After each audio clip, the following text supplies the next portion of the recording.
Hi friends, this is Santosh. ఈరోజు మనం daily current affairs quiz 13th and 14th July 2020కి సంబంధించి ప్రశ్నలు మరియు వివరణతో సమాధానాలు చూద్దాం. ప్రశ్నలకు వెళ్దాం. భారతదేశం ఇటీవల SU-30 జెట్ల కోసం క్రింది ఏ దేశంతో ఒప్పందం కుదుర్చుకుంది? Options: France, United States, Japan, Russia. Video pause చేసి మీ ఆన్సర్స్ కామెంట్స్లో పోస్ట్ చేయండి. దీనికి కరెక్ట్ ఆన్సర్ రష్యా. ఇటీవల రక్షణ మంత్రి అధ్యక్షతన డిఫెన్స్ అక్విజిషన్ కౌన్సిల్ అనేది 38,000 కోట్ల విలువైన రక్షణ ఒప్పందాలను ఆమోదించింది. ఇందులో ముఖ్యంగా భారత వైమానిక దళం IAF ఇండియన్ ఎయిర్ ఫోర్స్ కోసం 21 MiG-29 యుద్ధ విమానాలను కొనుగోలు చేయడంతో పాటు ప్రస్తుతం మొత్తం 272 ఈ SU-30 జెట్ల కోసం కాంట్రాక్ట్ కుదుర్చుకుంది. ఇలాంటి ఒప్పందాలు అప్పుడప్పుడు మనకి ఇస్తుంటారు, మనం వార్తల్లో తరచుగా చూస్తుంటాం. S-400 అని, SU-30 అని జెట్ల కోసం. సో గుర్తుపెట్టుకోండి. తర్వాత ప్రశ్న: ఈ క్రింది ఏ దేశంతో $4,000 బిలియన్ వ్యూహాత్మక భాగస్వామ్య ఒప్పందాన్ని చైనా ఖరారు చేసింది? Options: Pakistan, Sri Lanka, Iran, Afghanistan. Correct answer Iran.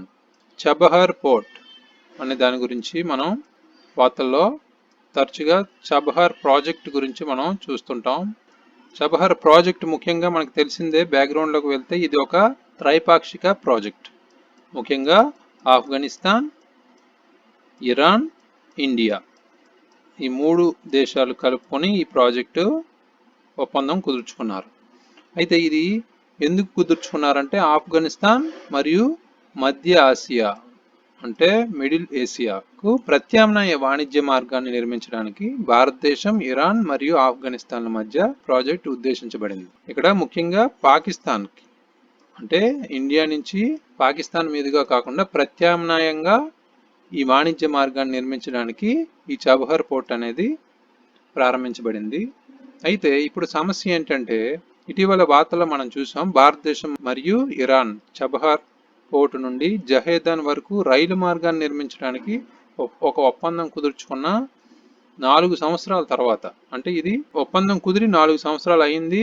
ఇప్పుడు ఇరాన్ ఏం చెప్తుందంటే ప్రభుత్వ నిధులు సమకూర్చడంలో మరియు ప్రాజెక్టును ప్రారంభించడంలో భారతదేశం నుండి ఆలస్యం జరిగిందని పేర్కొంటూ ఈ ప్రాజెక్ట్ని తనే సొంతంగా నిర్మించడానికి నిర్ణయించింది. అలా కారణం చెప్పుకొచ్చింది. కానీ అసలు కారణం ఏంటంటే ఇరాన్తో 25 సంవత్సరాల ఒక ఒప్పందం, అదేంటంటే $400 బిలియన్ వ్యూహాత్మక భాగస్వామ్య ఒప్పందం. సో ఈ నేపథ్యంలో మనం ఈ ఇరాన్ చైనా వల్ల పడిందని చెప్పుకోవచ్చు. సో ఇది చాలా ఇంపార్టెంట్ క్వశ్చన్, గుర్తుపెట్టుకోండి. తర్వాత ప్రశ్న: దేశ జనాభాలో విదేశీయుల వాటాను తగ్గించడానికి క్రింది ఏ దేశం ఇటీవల నిర్వాసిత ముసాయిదా బిల్లును ప్రతిపాదించింది? ఆప్షన్స్: యునైటెడ్ స్టేట్స్, భారతదేశం, Kuwait, United Arab Emirates.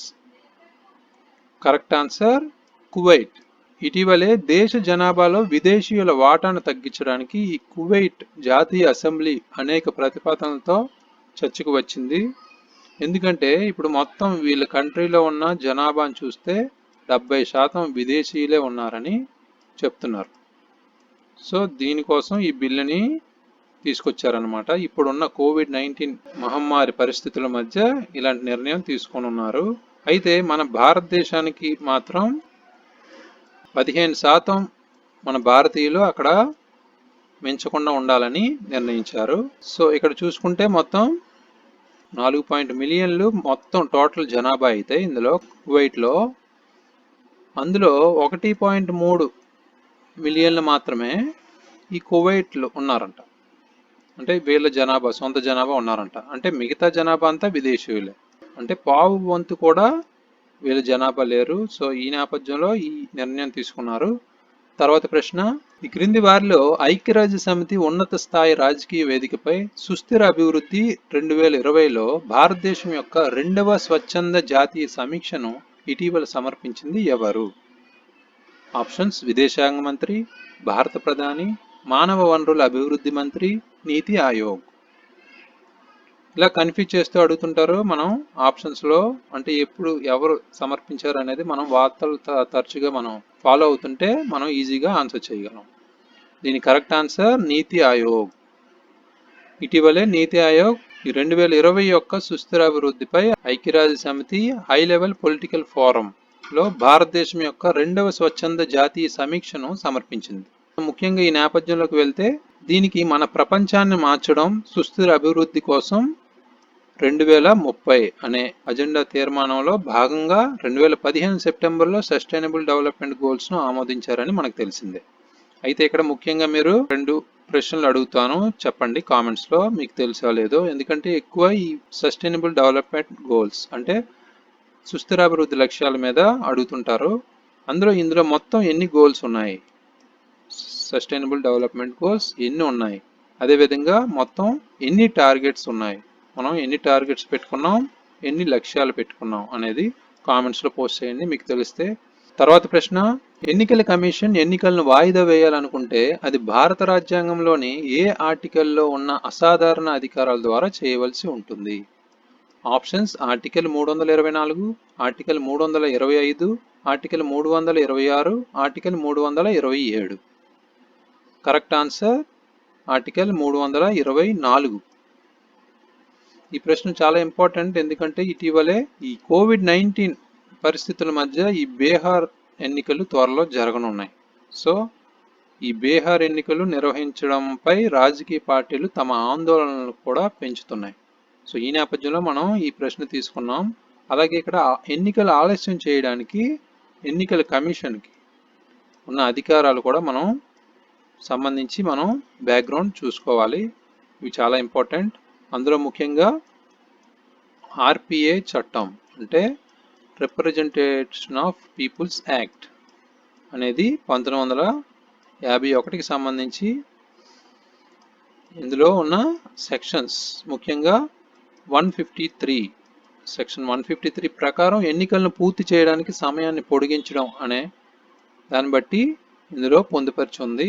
So అదేవిధంగా ఆర్టికల్ 324 నుంచి 329 వరకు ఎలక్షన్ కమిషన్కి సంబంధించి నిబంధనలు ఉన్నాయి, అవి కూడా చూసుకోండి, చాలా ఇంపార్టెంట్. తర్వాత ప్రశ్న, క్రింది వాటిలో ఎఫ్ఐఆర్లు మరియు దొంగిలించబడిన వాహనాలపై కేంద్రీకృత ఆన్లైన్ డేటాబేస్ని యాక్సెస్ చేయడానికి నేషనల్ క్రైమ్ రికార్డ్స్ బ్యూరోతో ఇటీవల ఒక అవగాహన ఒప్పందంపై సంతకం చేసింది ఏది? ఆప్షన్స్ రహదారి రవాణా మరియు హైవేల మంత్రిత్వ శాఖ, నీతి ఆయోగ్, హోం వ్యవహారాల మంత్రిత్వ శాఖ, నేషనల్ ఇంటెలిజెన్స్ గ్రిడ్. దీని correct answer national intelligence grid.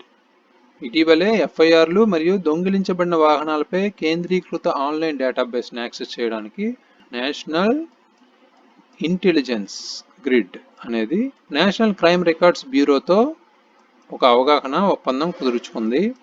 So నేపథ్యంలోకి వెళితే ఇది మొత్తం 14,000 పోలీస్ స్టేషన్లను అనుసంధానించి ఒక వేదిక అయిన crime and criminal tracking network and systems అనే ఒక డేటాబేస్కు ఈ నాట్ గ్రిడ్ అంటే నేషనల్ ఇంటెలిజెన్స్ గ్రిడ్ అనేది యాక్సెస్ ఇస్తుందన్నమాట. సో ఇవి గుర్తుపెట్టుకోండి. ముఖ్యంగా ఇక్కడ ఈ సిసిటిఎన్ఎస్ అంటే crime and criminal tracking network and systems డేటాబేస్కు సంబంధించి ఎఫ్ఐఆర్ నమోదు చేయాలంటే పోలీసులందరూ ఎఫ్ఐఆర్ దాఖలు చేయడానికి అన్ని రాష్ట్ర పోలీసులను తప్పనిసరి చేస్తుంది అన్నమాట ఇది. సో గుర్తుపెట్టుకోండి. తర్వాత ప్రశ్న, ప్రపంచంలో అతిపెద్ద camera trap wild life survey చేసి ఇటీవల గిన్నీస్ రికార్డ్ సృష్టించిన దేశం ఏది? ఆప్షన్స్ ఇండోనేషియా, రష్యా, భారతదేశం, మలేషియా. కరెక్ట్ ఆన్సర్ భారతదేశం. ఇది చాలా చాలా ఇంపార్టెంట్ క్వశ్చన్ అండి, ఎందుకంటే మనం భారతదేశం యొక్క పులి జనాభా గణన 2018లో చేసాం. దానికి సంబంధించి ప్రపంచంలోనే అతిపెద్ద కెమెరా ట్రాప్ వైల్డ్ లైఫ్ సర్వేగా గిన్నీస్ రికార్డ్ సృష్టించింది. సో ఈ నేపథ్యంలో మనం ఆ సర్వేకి సంబంధించి మనం చాలా వివరాలు మనం చూసాం. ప్రపంచంలోనే పులుల అత్యధిక జనాభా మన దేశంలో ఉన్నాయి. సో మొన్న మనకి 2018కి సంబంధించిన సర్వే చూసుకుంటే మొత్తం పులులు మన దేశంలో 2,967 పులులు ఉన్నాయని లెక్కించింది. సో ఈ ప్రశ్న కూడా మనకి ఫ్యాక్ట్ రూపంలో రావచ్చు, గుర్తుపెట్టుకోండి. తర్వాత ప్రశ్న, ఫారెస్ట్ సర్వే ఆఫ్ ఇండియా నివేదిక ప్రకారం భారతదేశం యొక్క అటవీ విస్తీర్ణంలో ఎంత శాతం అప్పుడప్పుడు మంటలకు గురవుతుంది? ఆప్షన్స్ 23%, 31%, 42%, 54%. ఇలాంటి కన్ఫ్యూజ్డ్గా ఇచ్చే డేటా రిలేటెడ్ ప్రశ్నలు మనకి ఎక్కువ ఏపీపీఎస్సి గ్రూప్ 2, 3 ఎగ్జామ్స్లో చూస్తుంటాం. సో ఇవి చాలా మనకి కన్ఫ్యూజ్డ్గా ఉంటాయి. మనం ఎప్పటికప్పుడు రివైజ్ చేసుకుంటే మనం ఈజీగా గుర్తుపెట్టుకోవచ్చు.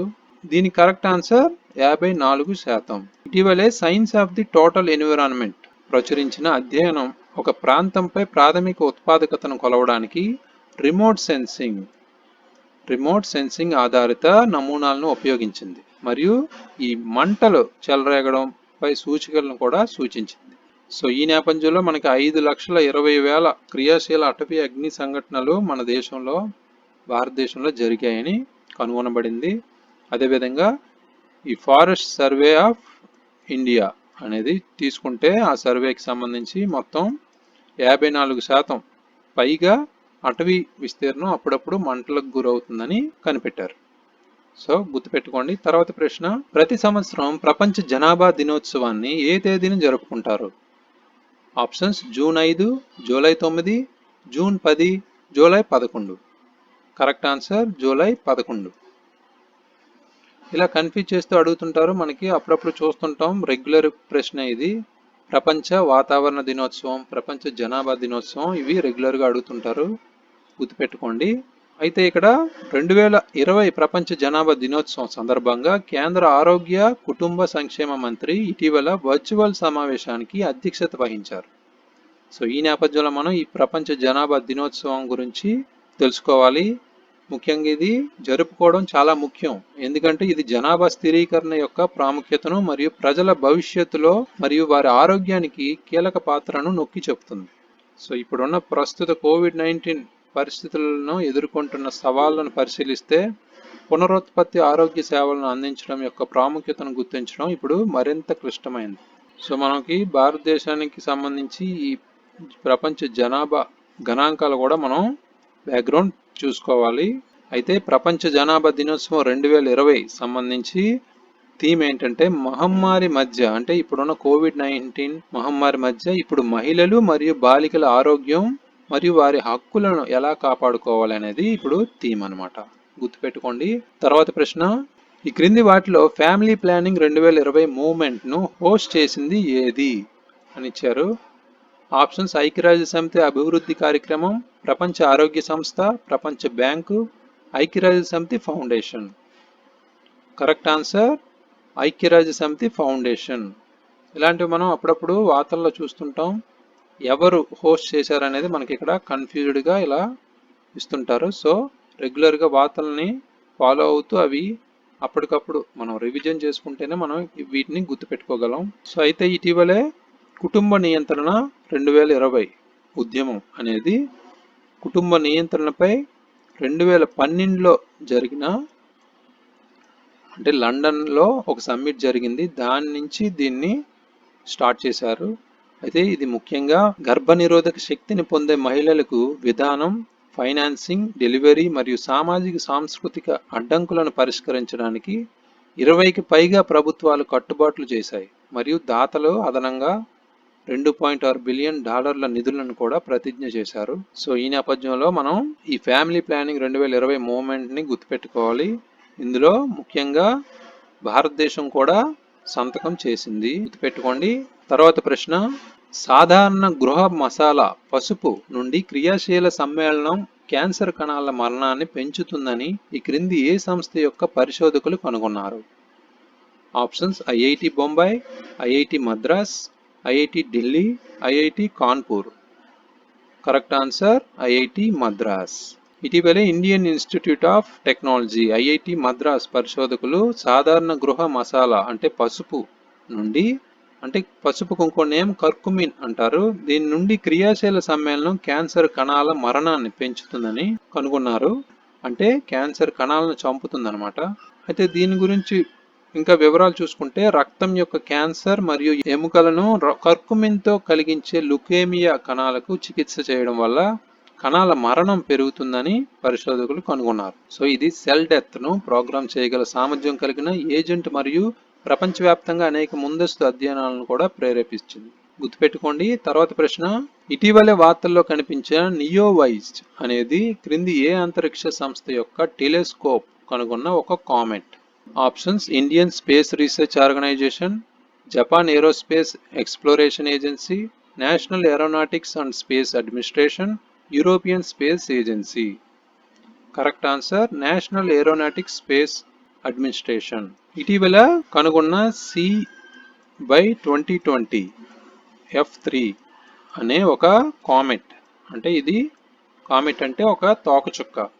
దీన్ని కనుగొన్న నాసా టెలిస్కోప్, దీనికి ఇంకో పేరు ఏంటంటే నియోవైజ్ అని కూడా పిలుస్తారు.